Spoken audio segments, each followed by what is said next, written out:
नमस्कार, बहुत स्वागत है आपका। इंडिया वॉइस देख रहे हैं आप। मैं हूं आपके साथ शिवम सोने। कर्नाटक में आज सिद्धरमैया मुख्यमंत्री तो DK Shivakumar deputy CM पद की शपथ उन्होंने ले ली है। कर्नाटक सरकार के शपथ ग्रहण समारोह में विपक्षी दलों ने एकजुटता दिखाई। इस समारोह में नीतीश कुमार, एमके स्टालिन, तेजस्वी यादव, महबूबा मुफ्ती मंच पर पहुंचे। वहां पर कमल हसन, सीताराम येचुरी, फारूक अब्दुल्ला, डी राजा, दीपांकर भट्टाचार्य, सीएम अशोक गहलोत, भूपेश बघेल, सुखविंदर सिंह सुक्खू मंच पर मौजूद रहे।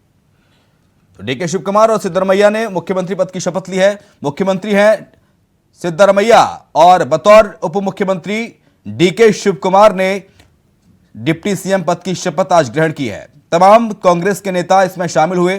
राजस्थान के मुख्यमंत्री अशोक गहलोत, छत्तीसगढ़ के मुखिया भूपेश बघेल समेत तमाम विपक्षी नेता एक मंच पर नजर आए। मल्लिकार्जुन खड़गे, राहुल गांधी, प्रियंका गांधी हाथ हिलाकर जनता का अभिवादन स्वीकार करते हुए, ये तस्वीरें भी आपको दिखा रहे हैं।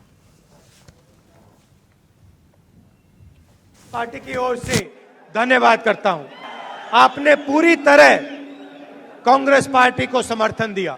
पिछले 5 सालों में आपने कौन सी मुश्किलें सही, वो आप और हम जानते हैं। मीडिया में बहुत लिखा गया कि ये चुनाव कांग्रेस पार्टी क्यों जीती। अलग अलग एनालिसिस हुई, अलग अलग थियरियां चालू की गई। इस जीत का सिर्फ एक कारण है, और ये कारण है कि कांग्रेस पार्टी कर्नाटक के गरीबों के साथ, कमजोरों के साथ, पिछड़ों के साथ, दलितों के साथ, आदिवासियों के साथ खड़ी हुई। बीजेपी के पास धन, दौलत, पावर, पुलिस, सारा कुछ था। उनकी सारी की सारी ताकत को कर्नाटक की जनता ने हरा दिया। उनके भ्रष्टाचार को हरा दिया, उनके भ्रष्टाचार को हरा दिया, उनकी नफरत को हरा दिया। जैसे हमने यात्रा में कहा था, नफरत को मिटाया, मोहब्बत जीती। नफरत के बाजार में कर्नाटक ने लाखों मोहब्बत की दुकानें खोली। पिछले 5 साल आपने भ्रष्टाचार सहा। हमने आपसे 5 वायदे किए थे। पहला वायदा गृह लक्ष्मी, 2000 रुपए हर महीने महिलाओं को। दूसरा वायदा गृह ज्योति, 200 यूनिट बिजली। उधर बाहुबली मुख्तार अंसारी पर विचाराधीन गैंगस्टर एक्ट के मामले में शनिवार को फैसला सुनाया जाना था। इस बीच कोर्ट ने अब इस मामले में जजमेंट सुनाने के लिए 13 जून की तारीख तय की है। मुख्तार के खिलाफ गैंगस्टर का मामला कोर्ट में विचाराधीन है। साल 2009 में करंडा थाने में मुख्तार अंसारी पर हत्या का केस दर्ज हुआ था। उसी साल मोहम्मदाबाद थाने में मीर हसन की ओर से खुद पर हमला करने के मामले में एक एफआईआर दर्ज कराई गई थी।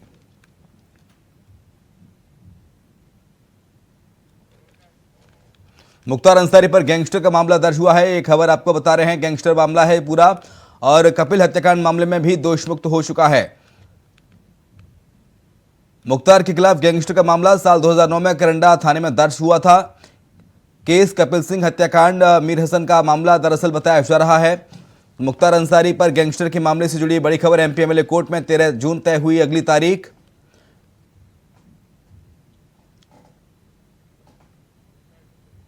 आपको बता दें कि मुख्तार अंसारी मामले में विचाराधीन गैंगस्टर एक्ट के मामले में शनिवार को फैसला सुनाया जाना था। इस बीच कोर्ट ने अब इस मामले में जजमेंट सुनाने के लिए 13 जून की तारीख को तय किया गया है। 13 जून की तारीख है जब इस पूरे मामले में सुनवाई होगी। 13 जून को मुख्तार के खिलाफ गैंगस्टर का मामला कोर्ट में विचाराधीन है। साल 2009 में करंडा थाने में मुख्तार अंसारी पर हत्या का केस दर्ज हुआ था। सुशील तिवारी ज्यादा जानकारी के लिए हमारे साथ हमारे संवाददाता गाजीपुर से लाइव जुड़ गए हैं। सुशील, साल 2009 में करंडा थाने में केस दर्ज किया गया था गैंगस्टर मामले को लेकर। आज फैसला आना था, लेकिन अब कोर्ट ने 13 जून की तारीख को मुकर्रर किया है। क्या जानकारी? सर, अगर सुबह की बात करें तो काफी गहमा-गहमी का माहौल था, और ये जानकारी थी कि नहीं, आज माफिया डॉन मुख्तार अंसारी के फैसले का ऐलान होगा।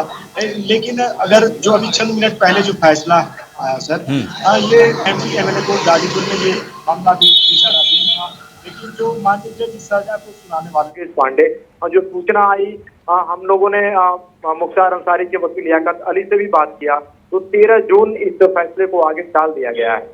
लेकिन इसी मुख्तार अंसारी के केस में अभी चंद समय पहले जो कि उनको बरी भी किया गया था, लेकिन गाजीपुर एमपी एमएलए कोर्ट से यहीं से गाजीपुर से मुख्तार अंसारी को 10 साल की सजा और 5 लाख जुर्माना भरना पड़ा था। काफी हाई प्रोफाइल ये मामला था, करंडा का ये मामला था, और गैंगस्टर एक्ट के तहत ये जब मुकदमा था, कपिल देव सिंह हत्याकांड में मुख्तार अंसारी का नाम था।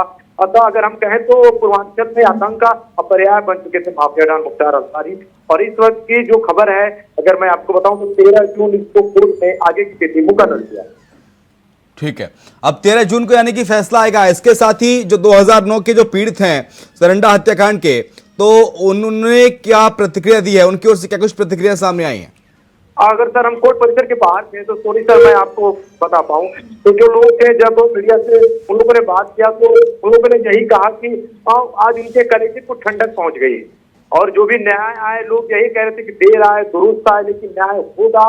और माननीय न्यायालय के फैसले का सभी को इंतजार था, लेकिन स्थिति को आगे टाल दिया गया। तो लोगों को मायूसी दी थी चेहरे पे कि फैसला आज सुनाया नहीं गया है, लेकिन देर आए दुरुस्त आए। 13 जून को माफिया डॉन मुख्तार अंसारी पर फैसला सुनाया जाएगा। और इससे पहले सर अगर हम बात करें तो पूर्वांचल में अगर वाराणसी हो, चंदौली हो, बलिया हो, गाजीपुर हो, आजमगढ़ हो, तो लगभग मुख्तार अंसारी पे 20 से 21 मुकदमे अभी भी विचाराधीन है। और मुख्तार अंसारी की 60 साल की एज है और अभी डॉन 18 साल से जिला कारागार अभी बांदा जेल में बंद। एक बार दरअसल मैं जानना चाहूंगा दर्शकों के लिहाज से सुशील, एक बार आप जो हत्याकांड हुआ था 2009 में सरंडा वाला, एक बार उस पर आप प्रकाश डालें और जनता को बताएं कि कैसे ये घटनाक्रम घटा था वहां उस दरमियान। अगर सर हम बात करें तो मोहम्मदाबाद में जो मामला आया था, थोड़ा सा उसके रिफरेंस में हम जाते हैं, पीछे जाते हैं। हाँ। तो जब कृष्णानंद राय का हत्याकांड हुआ था तो उस समय काफी हाई प्रोफाइल वो मामला था और मुख्तार अंसारी का नाम भी आया था। इसके साथ साथ और काफी गवाह भी थे जो कि कुछ कहना भी चाहते थे। कुछ ऐसे गवाह थे जो कि कोर्ट परिसर में आए, उन्होंने अपना बयान बदल दिया और कुछ गवाह को गोली मार दी गई।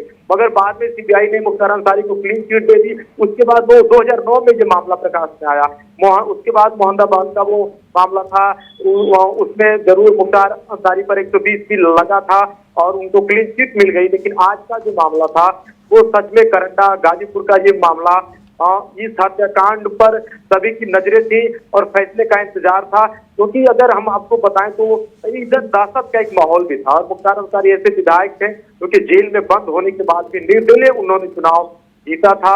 उसके बाद यहीं से बसपा विधायक, माफ करें, बसपा के जो सांसद थे अफजाल अंसारी, उनकी सदस्यता भी एमपी एमएलए बोर्ड से रद्द हुई है।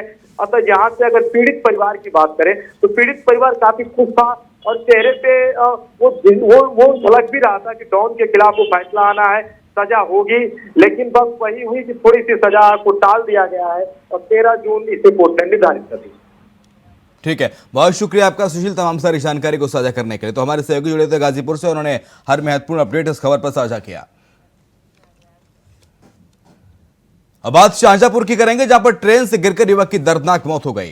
दरअसल आज कचहरी के रेलवे ट्रैक के पास पड़ा मिला है युवक का शव। मृतक युवक बरेली से शाहजहांपुर आ रहा था। बीकॉम का पेपर देकर मौत की सूचना से परिवार में कोहराम मच गया है। पुलिस ने इस शव को पोस्टमार्टम के लिए भेजा है। थाना जलालाबाद क्षेत्र के गांव जरियनपुर का पूरा मामला बताया जा रहा है। जलालाबाद क्षेत्र के जरियनपुर का मृतक बताया जा रहा है जहां पर ट्रेन से गिरकर युवक की दर्दनाक मौत हो गई है। ट्रेन से गिरकर युवक की दर्दनाक मौत हुई है। कचहरी के रेलवे फाटक के पास पड़ा मिला है युवक का शव। मृतक युवक बरेली से शाहजहांपुर आ रहा था। बीकॉम का पेपर देकर मौत की सूचना से परिवार में कोहराम मच गया है। पुलिस ने शव को पोस्टमार्टम के लिए भेजा है। थाना जलालाबाद क्षेत्र के गांव जरियनपुर का मामला बताया जा रहा है। तो जलालाबाद क्षेत्र के गांव जरियनपुर का बताया जा रहा है मृतक, जहां पर ट्रेन से गिरकर युवक की दर्दनाक मौत हुई है।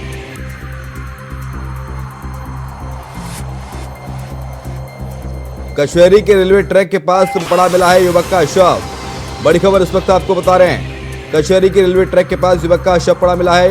युवक बरेली से शाहजहांपुर आ रहा था। बीकॉम का पेपर देकर तभी ट्रेन से गिरकर उसकी मौत हो गई। मौत की सूचना से परिवार में कोहराम की स्थिति है। कोहराम मच गया है। परिजनों का रो रो कर बुरा हाल है। पुलिस ने शव को पोस्टमार्टम के लिए भेज दिया है।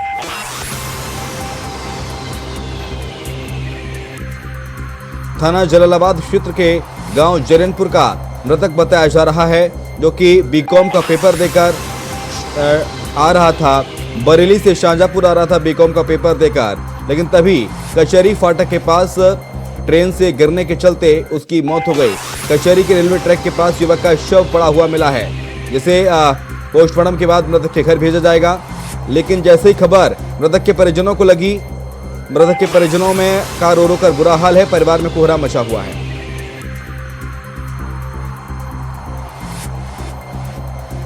तो पुलिस ने शव को पोस्टमार्टम के लिए भेज दिया है। बड़ी खबर इस वक्त आपको बता रहे हैं। बरेली से शाहजहांपुर आ रहा था। थाना जलालाबाद क्षेत्र के गांव जिरनपुर का रहने वाला बताया जा रहा है मृतक, जो कि बरेली से आ रहा था शाहजहांपुर।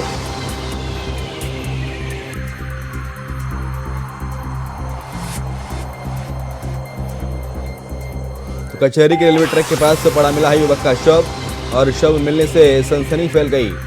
मृतक युवक बरेली से शाहजहांपुर आ रहा था। बीकॉम का पेपर देकर जलालपुर के गांव जिरनपुर का रहने वाला है मृतक, और जैसे ही सूचना परिजनों को मिली, परिवार में कोहराम मच गया है।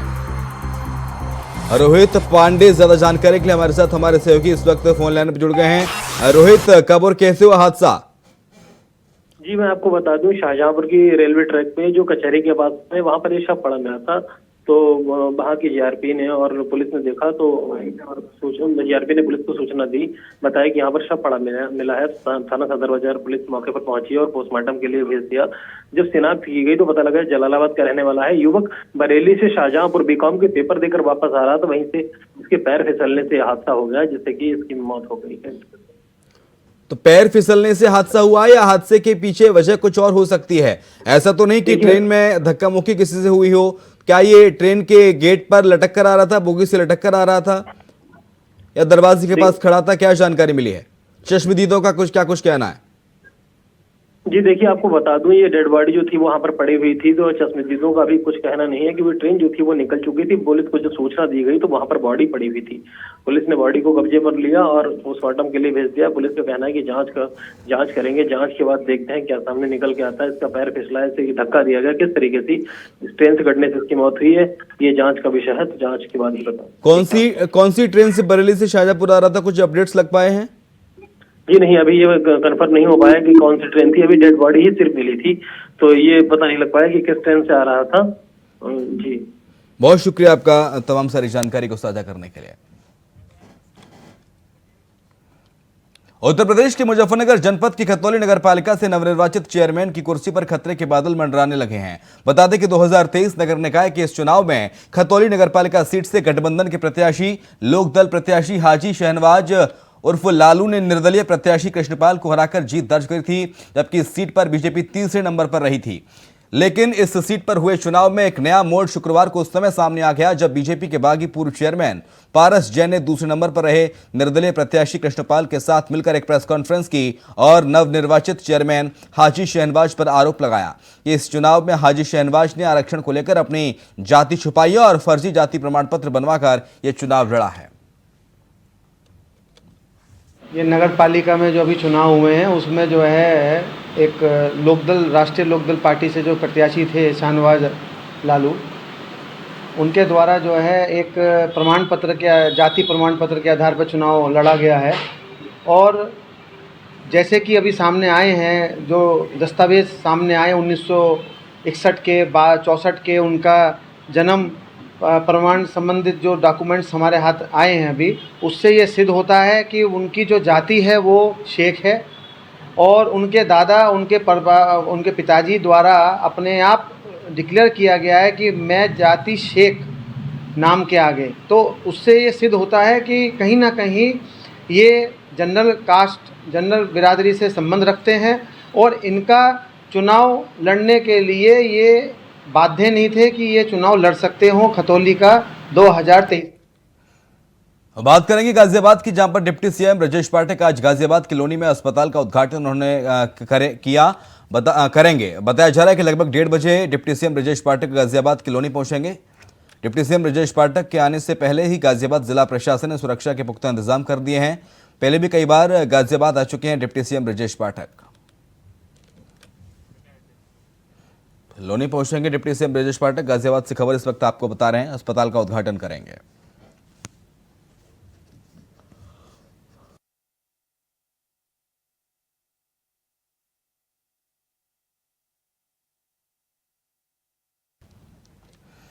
केंद्र सरकार दिल्ली में अधिकारियों की ट्रांसफर पोस्टिंग के लिए एक अध्यादेश लेकर आई है। इस पर आम आदमी पार्टी हमलावर हो गई है।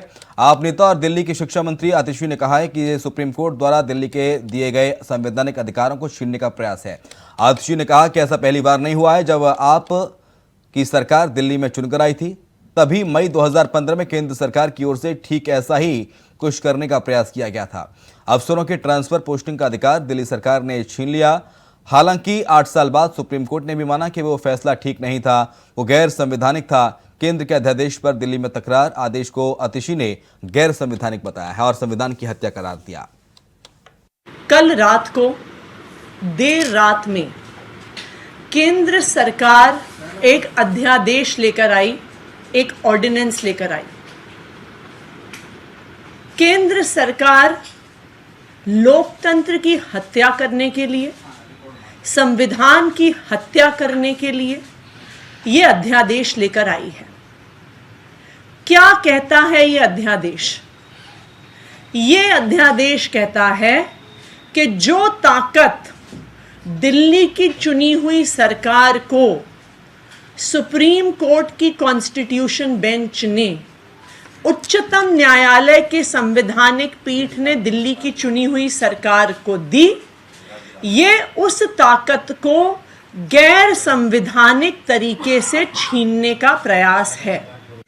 जो अध्यादेश कल रात में आया है, अगर मैं कहूं कि इन अ नटशेल ये अध्यादेश क्या कहता है, तो ये अध्यादेश कहता है कि चाहे दिल्ली की जनता केजरीवाल को चुन के भेजे, चाहे दिल्ली की जनता अरविंद केजरीवाल को विधानसभा में 90% की ज्यादा सीटों से जिता के भेजे, लेकिन दिल्ली को केजरीवाल नहीं चलाएगा, दिल्ली को केंद्र सरकार चलाएगी।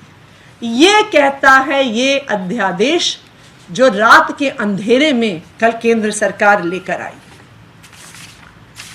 तो ये जो अध्यादेश 19 मई को यानी कल रात को आया, क्या ये अध्यादेश केंद्र सरकार ला सकती थी? क्या ये अध्यादेश संवैधानिक है? मैं आपको ये स्पष्ट तौर पे बताना चाहती हूं कि ऐसा अध्यादेश लाने की ताकत केंद्र सरकार के पास नहीं है। लेकिन ये अध्यादेश एक चीज तो दिखा देता है कि मोदी जी को अरविंद केजरीवाल से डर बहुत लगता है।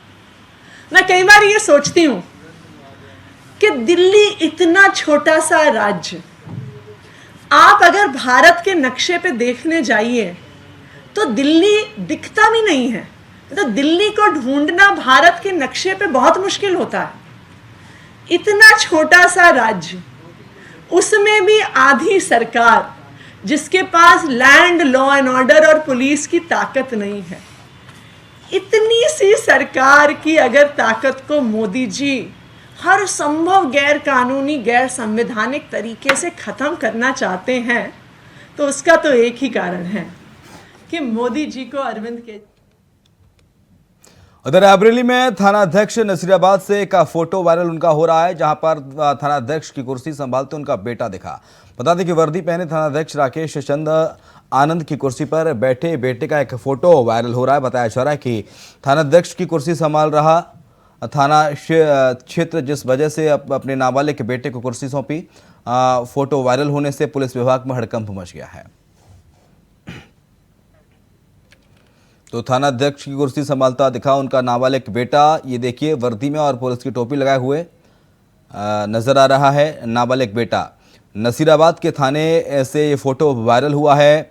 फोटो वायरल होने से पुलिस विभाग में हड़कंप की स्थिति है। रायबरेली से खबर आपको बता रहे हैं। वर्दी पहने थानाध्यक्ष की कुर्सी पर बैठा बेटा नजर आया और कुर्सी पर बैठे बेटे का फोटो जो है वो वायरल हो रहा है। राकेश चंद्र आनंद थाना प्रभारी, नेम प्लेट भी लगी है कुर्सी पर, टेबल पर आप देख सकते हैं। तो थानाध्यक्ष की कुर्सी संभालते दिखा है थानाध्यक्ष का बेटा, नाबालिग बेटा।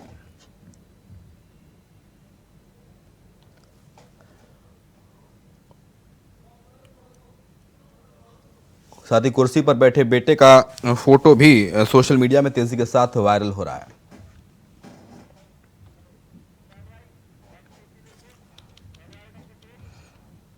रायबरेली जिला अस्पताल के ब्लड बैंक में ब्लड की शॉर्टेज का मामला सामने आया है। आपको बता दें कि अस्पताल में ब्लड बैंक में ब्लड का स्टॉक का कुल 36 यूनिट ही बचा है।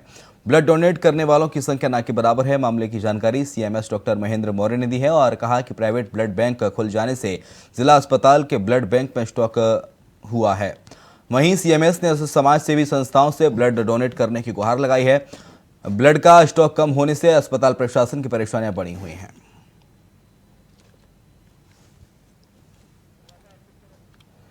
तो खबर आपको बता रहे हैं, ब्लड कमी के चलते अस्पताल की परेशानी जो बढ़ गई हैं।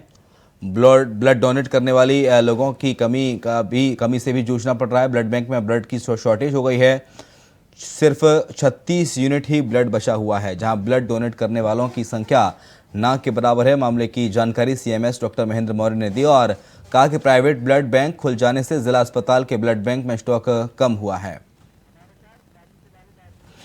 राजू तिवारी जुड़ गए ज्यादा जानकारी के लिए हमारे साथ। हमारे सहयोगी इस वक्त लाइव रायबरेली से। राजू, ब्लड बैंक में ब्लड की संख्या में कमी आई है, सिर्फ 36 यूनिट ही ब्लड रह गया है, क्या जानकारी? बिल्कुल बता दें कि रायबरेली में जो सरकारी जिला अस्पताल में ब्लड बैंक बना हुआ है, उसमें रियलिटी चेक के दौरान ये पता चला कि मात्र जिले में 36 यूनिट ही ब्लड बचा हुआ है। तो इसको लेकर जिला प्रशासन जो है काफी चिंतित है।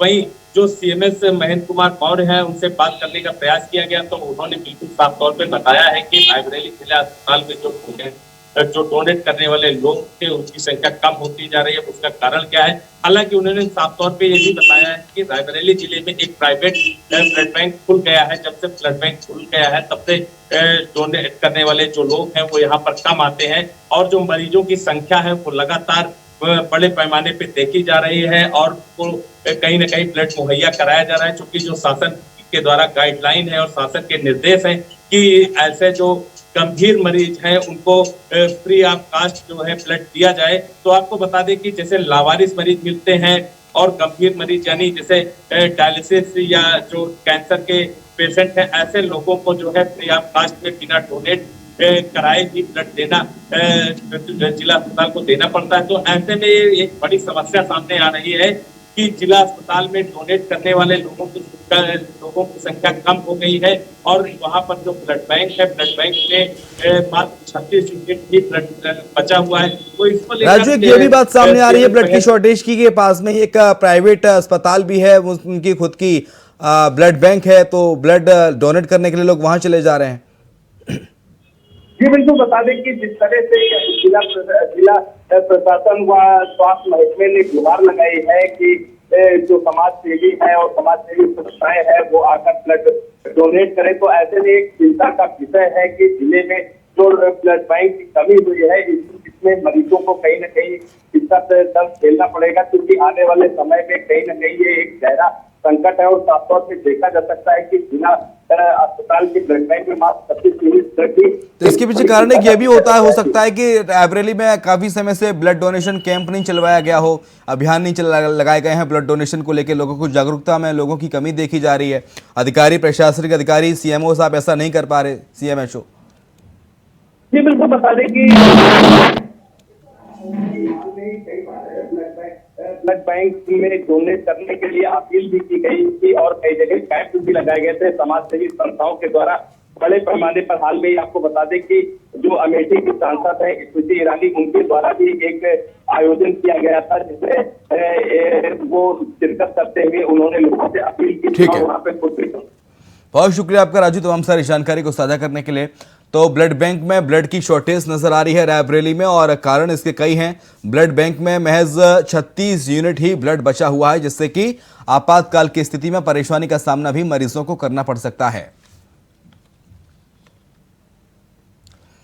इसी के साथ हमारे इस खास बुलेटिन में इतना ही। खबरें लगातार जारी हैं, आप देखते रहिए इंडिया वॉइस।